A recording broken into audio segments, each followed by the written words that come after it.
So because this video isn't really intended to be a full-on tutorial, but more of a general introduction to the pen and ink drawing topic, I'm not really gonna go as in-depth in terms of explaining my entire process to you. However, in the next few videos, I am going to be a lot more descriptive and specific in terms of what it is I am doing, and also as I am giving you tips and techniques that will hopefully give you some ideas that will lead you to create some pretty cool drawings using drawing pens. So if you're a total beginner looking to start to draw with drawing pens, I highly recommend you come back the next few weeks and check out the videos that I'm going to be releasing, because I am going to be creating them specifically for you, and they're going to provide you the basis to build upon. Alright, so having said all that, I usually start my process by creating an initial pencil sketch, focusing on larger shapes, proportion, and making sure that I am using my drawing space effectively. I usually use an HB pencil to create this initial pencil sketch.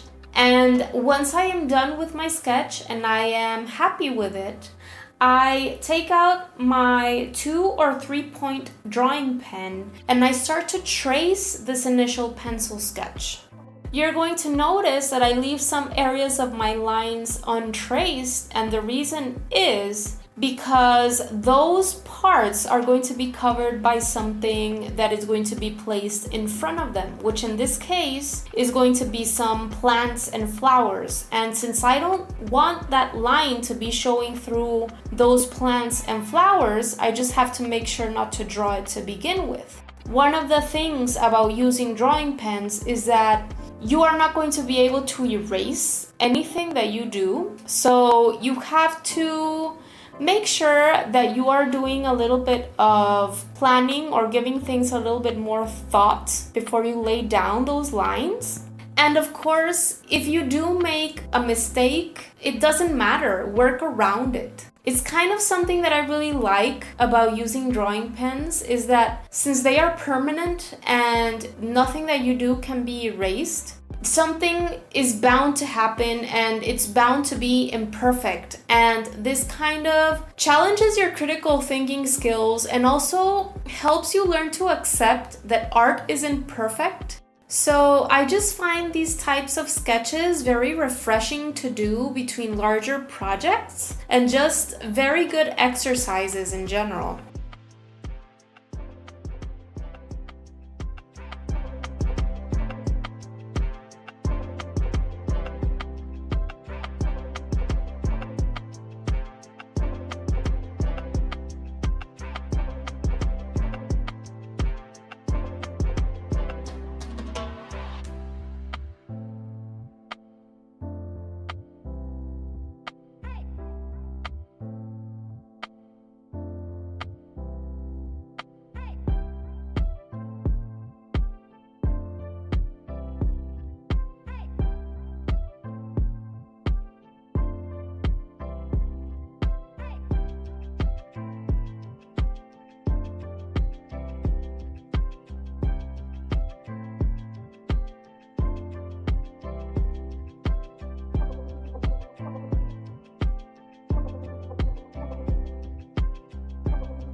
After having completely traced whatever lines I'm going to be tracing initially using my drawing pens, I wait for my ink to dry and I go back and erase all of my pencil lines. And once that's done, it's going to be a matter of pinpointing my darkest values in my reference picture. And guys, really it's all about learning to notice where your darkest darks are, where your midtones are, and where your lightest areas in your pictures are, so that you can translate that into hatching and cross-hatching. And hatching and cross-hatching are not the only ways of shading using a drawing pen. There are several other ways that we're going to be touching upon in the next video. So now you're going to see me work back and forth between working on those values all throughout my drawing and also adding in the texture of flowers and plants falling amongst some of the walls of my house.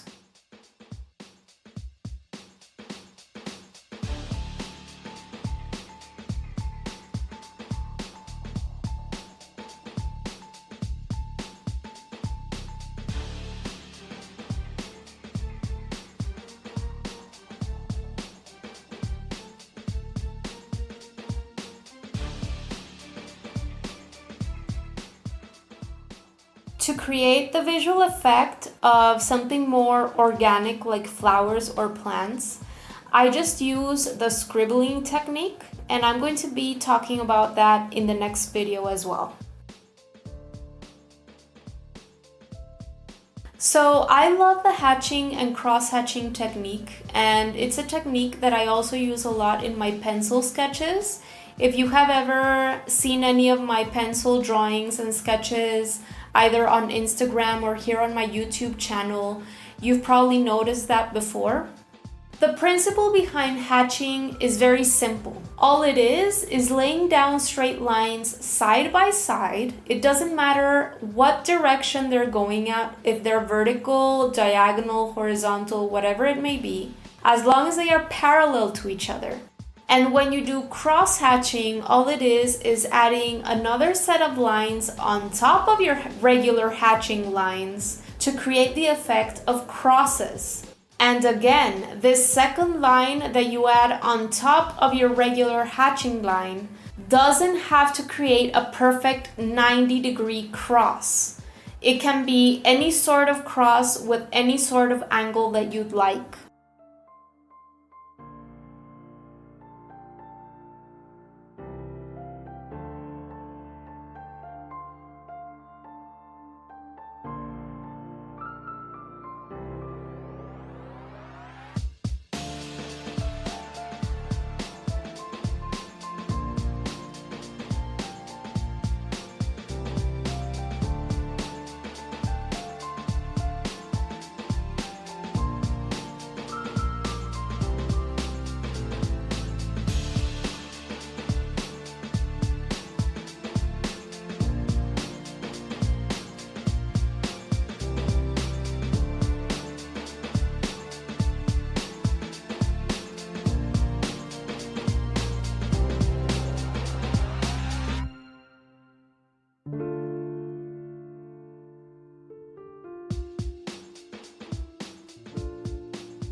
So I move on with my drawing process, adding in details and modifying values as I see fit. It's very important to be constantly looking at your reference picture. And even though I almost always use reference pictures when I am working, I always use my artistic license to decide what I'm going to change. I decide what I'm going to leave out, what I want to add in, what I want to enlarge, what I want to make smaller. Anything like that you can always do.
I continue adding in darker values and details wherever I need them.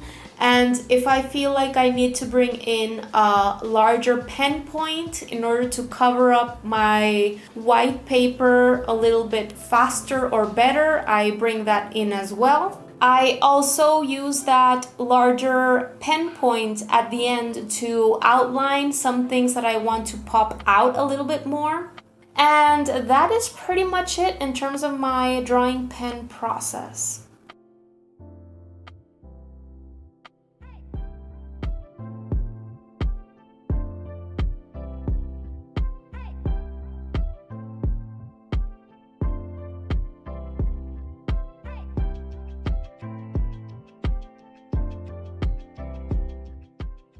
Okay everyone, I hope that you enjoyed that time lapse and that it inspired you to go and try out some pen and ink sketches for yourself. Make sure to drop by next Friday because the next video is going to be all about different shading methods or techniques that you can use using pen and ink. I'd love to know in the comment section below what your favorite subject to draw is using this artistic medium. I'm going to be leaving all of the links to the supplies that I used to create this sketch today down below in the description box. In case you're interested in buying anything, you can use those links and help me out a little bit so that I can keep creating these videos for you. So that's it for today, guys. Thank you so much for watching. I really appreciate it. Don't forget to comment, like, and subscribe, and see you next Friday.